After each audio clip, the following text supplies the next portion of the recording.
सो अज का अपना क्वेश्चन है let V be a finite dimensional vector space and let W1 W2 up to so on Wk be subspaces of V such that V की देता है ਆਪਾਂ ਨੂੰ W1 plus W2 plus up to so on Wk and dimension V ਦੀ ਕੀ ਆਪਣੇ ਕੋਲ equal to ਕੀ ਹੈ dimension W1 ਦੇ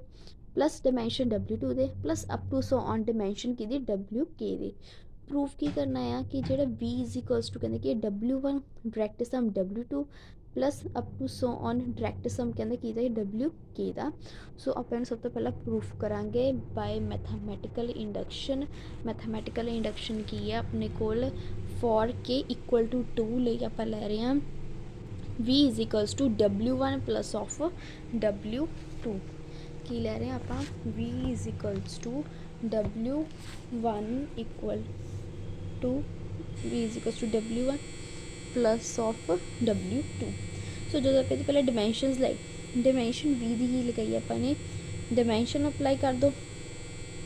पहला ठीक है डिमेंशन अप्लाई करती हुण आप डिमेंशन फाइंड करनी है डिमेंशन v इनू आप किवें लिख सकते हैं एक तो अपने को वैल्यू आ गई equal to dimension common cut के लिख सकते हैं है ना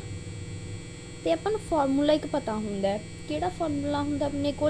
dimension W1 plus dimension W2 ਇਹਦਾ फॉर्मूला की होंगे dimension W1 plus dimension W2 का फॉर्मूला की होंगे अपने को dimension W1 plus dimension W2 minus of dimension W1 intersection W2 अपने को आवला फॉर्मूला होंगे है ठीक है आ अपने को फॉर्मूला तो आप ये फॉर्मूला कितने अप्लाई करना इत्थे अप्लाई कर देना की बनूगा अपने को dimension W1 plus dimension W2 minus of dimension W1 intersection W2 ठीक है हम अपने को आ कि वैल्यू आप पुट करती हम डिमेंशन V पता अपन की होंगे dimension W1 plus dimension W2 ये वैल्यू इत्थे पुट कर दी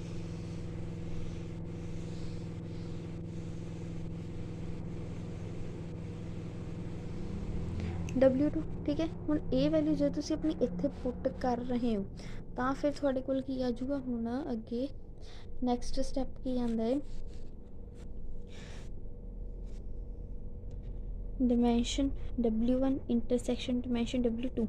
ਇਹਦੀ वैल्यू कितनी आती अपने को 0 हुण जो ਇਹਦੀ वैल्यू अपने को 0 आ गई तो आप कह सकते हैं कि जी डिमेंशन W1 इंटरसैक्शन डिमेंशन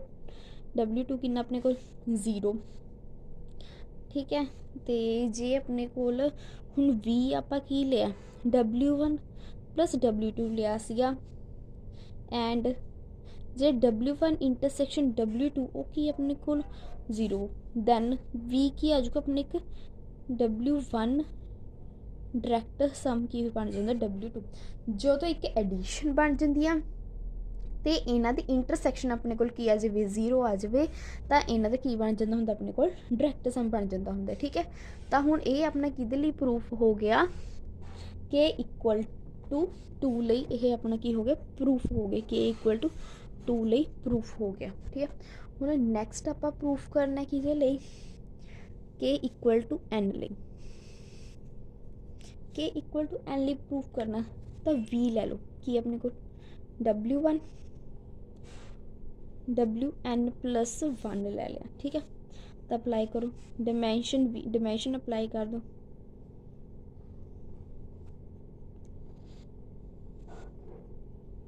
क्या आ गया डिमेंशन V दे dimension W1 plus up to so on dimension WN plus 1 ठीक है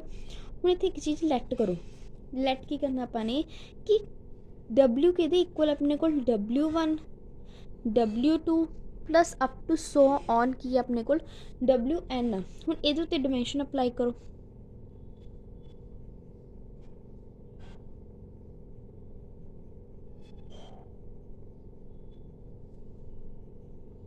डिमेंशन WN ठीक है हुण अपन ये पता है नाउ अपने को है की सी हुण नाउ पार्ट क्या हुण अपने को नैक्सट की पार्ट आ गया अपने को हुण कि जेड़ा वी है, वी की कहना थोड़े को W1 plus up to so on एक WN प्लस WN+1, ठीक है। आ टर्म सी ना अपने को हुण ये सारी वैल्यू यदी वैल्यू कितनी सी अपने को W प्लस WN+1 आ गया, ठीक है। तो हुण इत्ते आपां डिमेंशन अप्लाई करो, dimension V plus dimension WN+1 आ गया, ठीक है। हुण ये की बन गया अपने कोल, जे आपां इहनूं करिए हुण ये ते की बन जांदा हुंदा, द डायरैक्ट सम बन जांदा V इक्वल टू की आ गया अपना W, डायरैक्ट सम बन गया कि WN+1 दा, ठीक है। बाय हुण इंडक्शन हाइपोथेसिस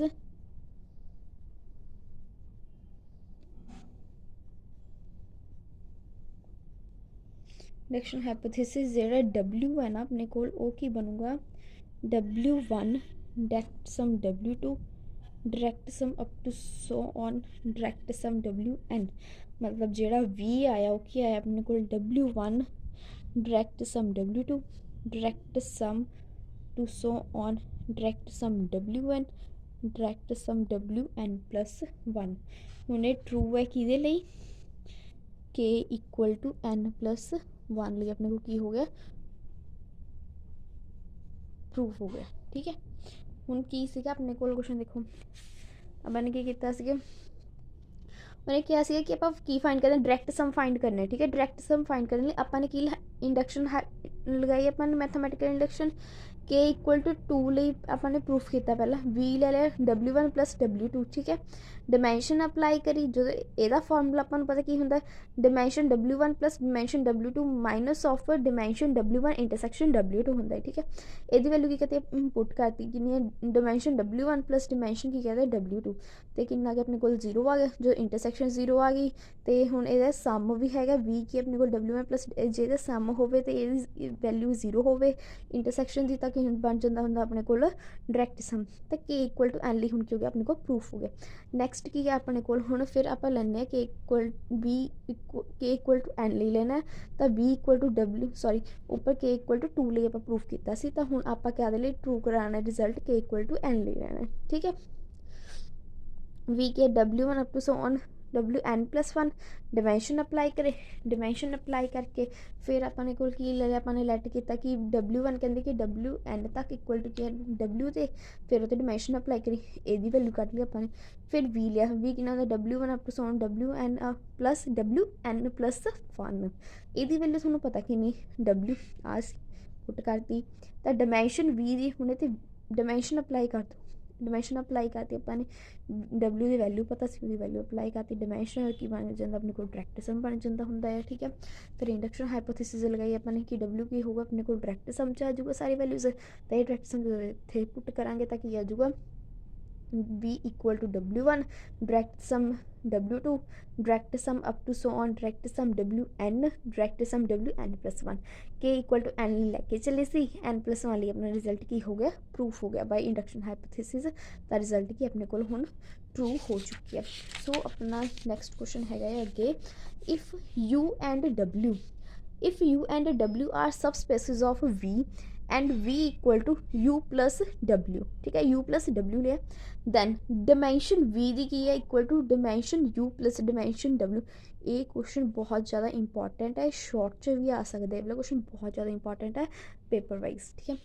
तो की पहले मेरे को स्टेटमेंट कि जो थोड़े को गिवन स्टेटमेंट है ना वो कहना ट्रू नहीं हैगी, क्यों। एग्जाम्पल ले लिया अपने पहला, कहना काउंटर एग्जाम्पल देनी है, ठीक है ना। Example V equals to R3, F की ले लिया उन्हें R ले लिया, ठीक है। U सैट लिया XY 0, W ਦੇ ਵਿੱਚ ਆਪਣੇ ਕੋਲ X 0 ਆ, Y ਤੇ Z ਹੈਗੇ ਨੇ, ਇਹ ਸਬ ਸਪੇਸ ਨਹੀਂ ਕਿਹਦੇ V ਓਵਰ F ਦੇ। ਹੁਣ V ਕਹਿੰਦਾ ਕੀ ਲਿੱਤਾ ਸੀ ਉਹਨੇ ਆਪਾਂ ਨੂੰ V ਕੀਤਾ ਸੀ U प्लस W ਲਿਆ ਸੀਗਾ, ਤਾਂ ਕੀ ਲੈ ਲਿਆ ਆਪਾਂ ਨੇ V ਲੈ ਲਿਆ U प्लस W। ਇਹ ਤੇ ਡਿਮੈਂਸ਼ਨ ਅਪਲਾਈ ਕਰੋ, V ਦੀ ਡਿਮੈਂਸ਼ਨ ਕਿੰਨੀ ਹੈ ਆਪਣੇ ਕੋਲ 3 ਆ, ठीक है। V की डिमेंशन कितनी अपने को 3 आ, U की डिमेंशन कितनी है अपने को 2 हैगी है, W की डिमेंशन कितनी अपने को 2 हैगी आ, इधर कितना बनता है 3 equal to 4 not true, not true proof करना सीगा अपने, तो अपने को प्रूफ हो गया जे डिमेंशन v दी is not equal to dimension u plus dimension w। उन्हें अपन की किया कि जेह्ड़े v सबस्पेस है u ते w सबस्पेस ने की v दे v किहदे इक्वल है u प्लस w दे। आपां u दी वैल्यू ਲਈ की लिया अपन ने सैट लिया x y z 0 करता, w ਦੇ ਵਿੱਚ ਆਪਾਂ ਕੀ ਕਰਤਾ x 0 करता y z ले ले, ठीक है। तो ਇਹਦੀ ਡਿਮੈਂਸ਼ਨ ਕਿੰਨੀ ਆ ਜੂਗੀ ਆਪਣੇ ਕੋਲ 2 ਆ ਜੂਗੀ, ਇਹਦੀ ਕਿੰਨੀ ਆ ਜੂਗੀ 2 ਆ ਜੂਗੀ। ਜਿਹੜੀ v ਦੀ ਡਿਮੈਂਸ਼ਨ ਆਪਾਂ ਲੈ ਰਹੇ ਹਾਂ ਉਹ ਕੀ ਲੈ ਰਹੇ ਹਾਂ ਆਪਾਂ 3 ਲੈ ਰਹੇ ਹਾਂ, ठीक है। 3 ਲਈ ਇੱਥੇ 4 ਆ ਗਿਆ, ਟਰੂ ਨਹੀਂ ਹੈਗਾ ਕਿਉਂਕਿ ਇਕੁਅਲ ਨਹੀਂ ਹੈਗਾ। ਤਾਂ ਡਿਮੈਂਸ਼ਨ ਜਿਹੜੀ v ਦੀ ਹੈ is not equal to dimension of u plus dimension of w। Okay, ਹੁਣ ਇਹ ਕੁਐਸਚਨਸ ਹੈਗੇ ਨੇ, ਤੁਸੀਂ ਇਹ ਕੁਐਸਚਨਸ ਜਦੋਂ ਟਰਾਈ ਕਰੋਗੇ ਤਾਂ ਤੁਹਾਨੂੰ ਬਾਰ-ਬਾਰ ਰਿਪੀਟ ਕਰੋਗੇ, ਤੁਸੀਂ ਟਰਾਈ ਕਰੋਗੇ, ਪ੍ਰੈਕਟਿਸ ਕਰੋਗੇ, ਤੁਹਾਨੂੰ ਚੰਗੀ ਤਰ੍ਹਾਂ ਇਹ ਵਾਲੇ ਕੁਐਸਚਨਸ ਸਾਰੇ ਆ ਜਾਣਗੇ, ਠੀਕ ਹੈ। ਜਿੰਨੀ ਜ਼ਿਆਦਾ ਤੁਸੀਂ ਪ੍ਰੈਕਟਿਸ ਕਰੋਗੇ ਤੁਹਾਨੂੰ ਉਨੇ ਜ਼ਿਆਦਾ ਇਹ ਕੁਐਸਚਨਸ ਕੀ ਹੈ ਨਾ ਜਲਦੀ ਆ ਜਾਣਗੇ, ਠੀਕ ਹੈ ਕਰਨੇ। So thank you for watching my video.